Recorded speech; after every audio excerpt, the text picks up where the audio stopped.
Welcome back to the Relationships Made Simple podcast for men with me, Bryce Bauer. I've spent the last 15 years working with men in the addiction and relationship space. And one thing I can tell you about men is that they are confusing.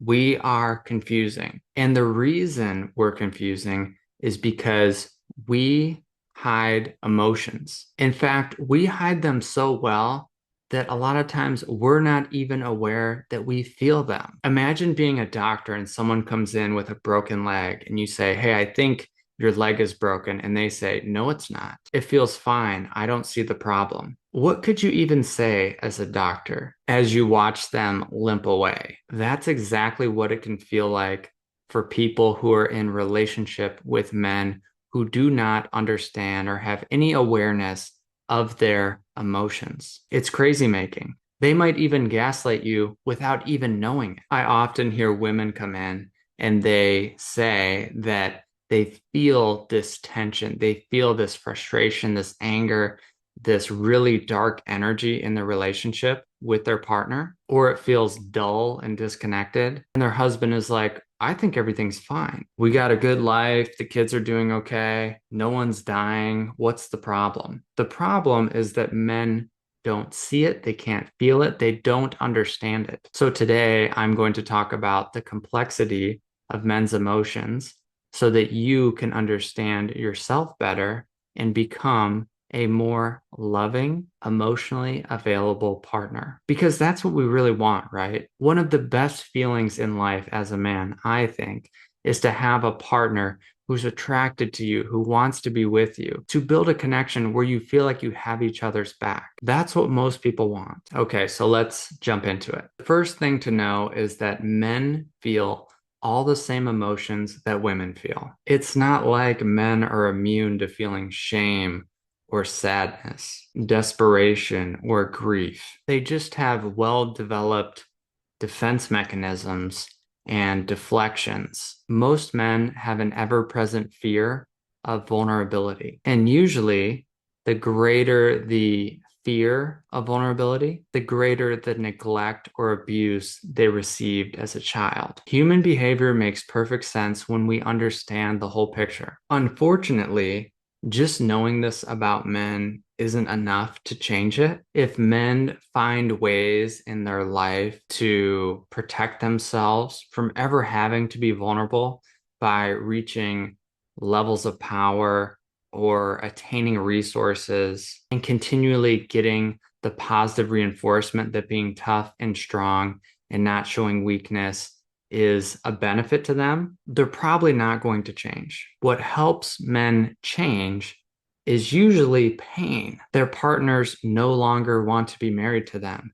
Their kids no longer want to communicate with them or come over to the house. They lose friendships, they lose status. And if you listen to men that have woken up to this, including myself, you'll usually hear a story like that. "I thought everything was fine, and then I royally fucked something up. I chose to get help and look at myself, and now I get it." And there's nothing wrong with this process. It's really the hero's journey. We're meant to be called forward, to feel fear, and to resist. But we also have to step through the threshold and face our shadow. Look at the things we're afraid to look at. Know the truth in order to wake up. And I'm a big believer that you reach your bottom when you stop digging. It's not like something really bad has to happen in your life. You can put yourself in a situation where you're kind of forced to have to deal with it. But either way, I think there's got to be some pain there and an incentive on the other side. So, what is it that I think men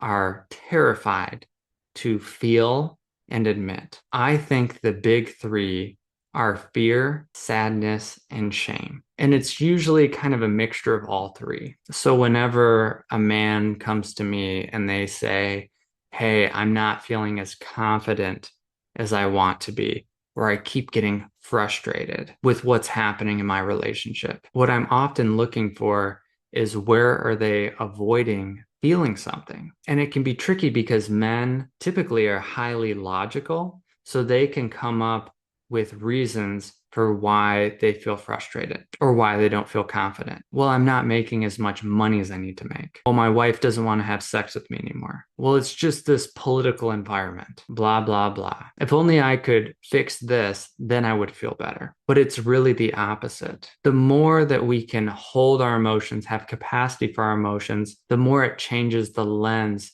through which we view the world. When we can have more compassion for ourselves, we'll have more compassion for others. We'll feel less frustrated, especially by the little things. Because if we're getting frustrated by someone leaving a light on or forgetting to put water in the ice cube maker, that tells us how hard we can be on ourselves. Whatever we judge out there, that comes back to us tenfold in how we judge ourselves. That's why some men cannot handle a simple criticism or complaint. They already have 10 in the chamber for themselves and they can't handle one more. They already feel like they can't get it right and like they're not enough. And that creates a fragility and it can make it so that we have to walk on eggshells around that. It's no fun. It's really tough to create intimacy and connection in an environment like that. And so if you're a man listening to this, the next time you hear a complaint and you kind of get agitated, frustrated, instead of putting the weight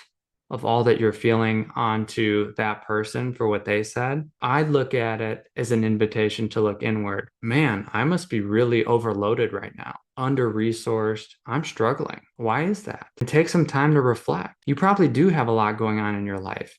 And if you haven't ever gotten support or learned how to manage some of the stress that you're feeling, this probably isn't going to get any better. You can't sit around and hope that external changes will be able to fix how you're feeling. I mean, they may some when you have a success or something works out, but that's not the majority of your life. Those are just brief moments. We need to practice being softer and kinder with ourselves throughout the journey. And I'm not saying that anger isn't a valid emotion, but if that's the only tool that we know how to use is to get angry at ourselves or other people and just anxiously pound away with our anger hammer, trying to fix it or get others to stop bringing things up to us. That's not going to work. Everyone else has their own stuff going on. They probably have a deficit of care and compassion just like you do. And that's why most couples struggle. I don't feel like I can really be myself because of your reaction. I don't feel like we can go out and do fun things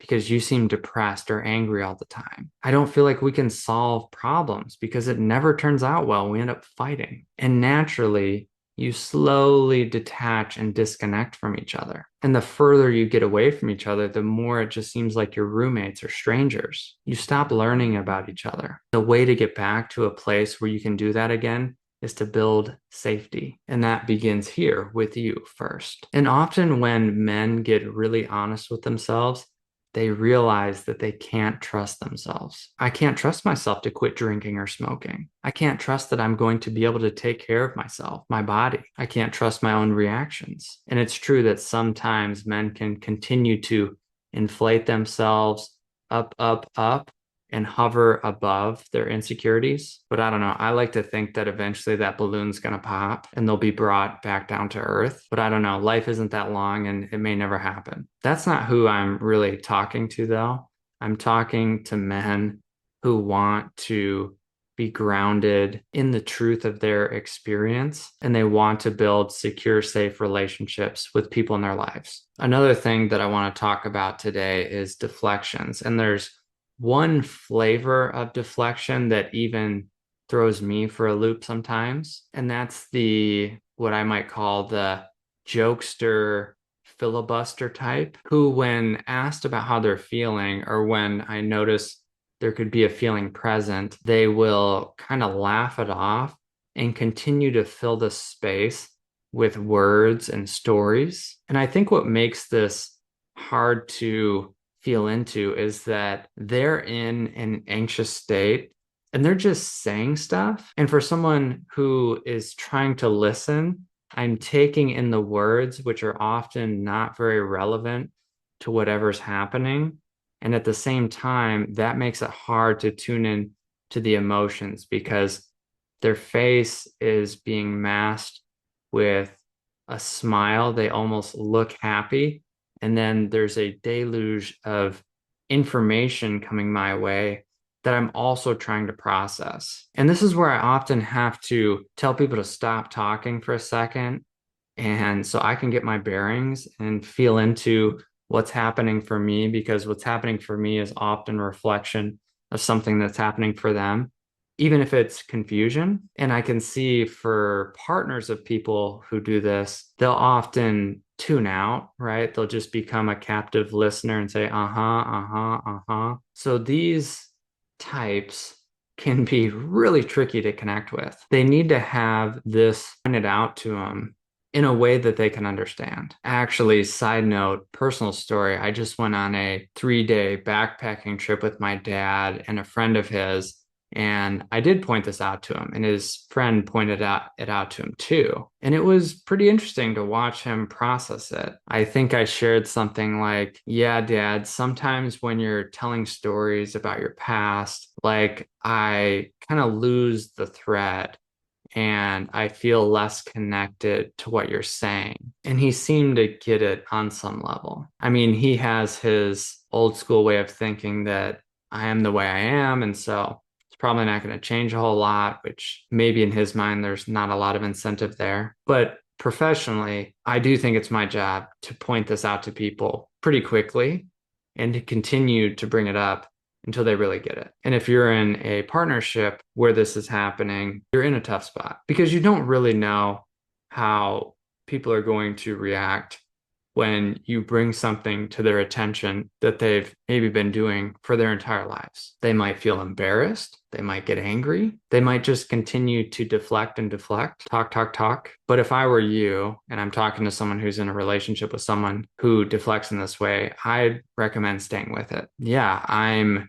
not really connecting to what you're saying. I'm wondering how you're feeling. And regardless of what they say, they just need to get this feedback, sometimes over and over, until they get curious enough to learn about what's happening. And if you're a man listening to this, you might have people in your life where you're like, yeah, I know people that do that, or I do that. I notice because I hang out with a lot of men, especially in the sports space, that that's kind of all the connecting that we do. And when it's just friends that I see on the pickleball court or the basketball court, I don't really care. I know we're probably not going to have a deep conversation about what's really going on in our lives. But even if there's something big that did happen, like I've had guys tell me, yeah, I'm getting divorced, which is a really big deal. But instead of feeling into the impact of sharing it with me or allowing me to see them and how they may be feeling about it, they'll just say something like, yeah, I saw this coming and now I can finally do what I want. And this is going to be actually really awesome and good for me, which I get. I mean, there's a part of that, but like,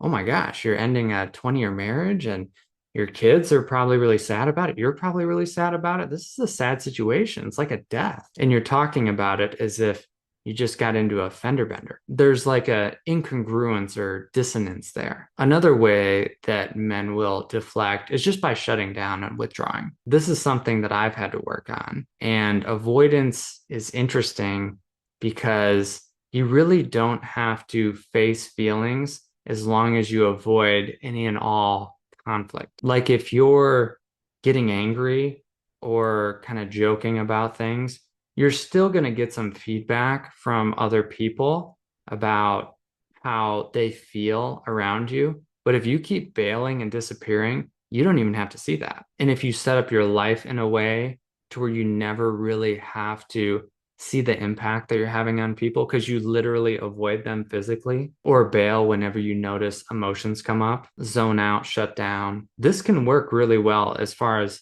self-protection is concerned. And what I've gathered through my experience of dealing with this is that there's a lot of fear there when emotions come up. And my fear is more around other people's anger, if any of it has anything to do with me. I'm pretty good with sadness, people's sadness. There's like a level of vulnerability in that that doesn't scare me. But if I think someone's going to be disappointed or upset with me, the instinct is to bail. And so if you're a man who does this, what you need to do is to stay with what's happening. stay in the conversation and use your words to describe what's happening inside of you, even if it's confusing. Talk about the fear. I notice I'm feeling fear right now. I'm noticing I want to bail, but I'm going to choose to stay in this right now. That goes a long way. And if you need to take a break, take a conscious break. Hey, I'm feeling pretty overwhelmed right now. I'm going to take 20 minutes. I'm going to sit. I'm going to journal. I'm going to listen to some music and just see if I can regulate myself. And then I will come back to you and revisit this. This is something that Jenny and I have figured out, that when we take a break, if there's some conflict happening, I need to be the one to approach her because I'm typically the one who wants to avoid. And that's what works for us. It's one way to balance out our system. And if you're having a lot of trouble staying in it with people, you probably need to get some support and figure out what's going on inside of you. Look at your history. Why is it that you're so afraid of conflict?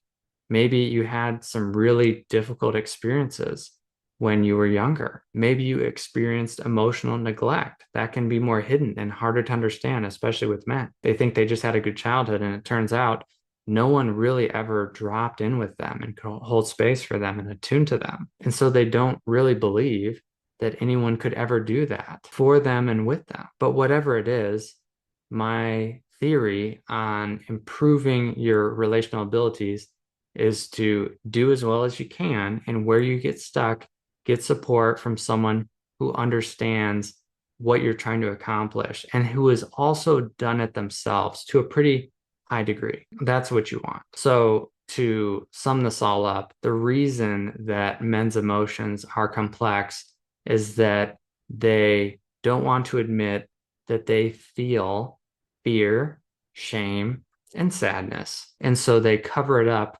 with deflections like anger and joking around and shutting down. Those are the strategies that they use to avoid feeling those feelings or being seen in those feelings. And that's why it can be so confusing to be in a relationship with a man who doesn't understand this about himself. And if you're a man out there that wants to practice being vulnerable and learning how to communicate better, I run a men's group on Wednesday nights. Jenny and I also have a co-ed group call that we do Wednesday afternoons. I will include the links to those groups in the description. And go ahead and do me a favor, because I don't charge anything to run this podcast or YouTube channel.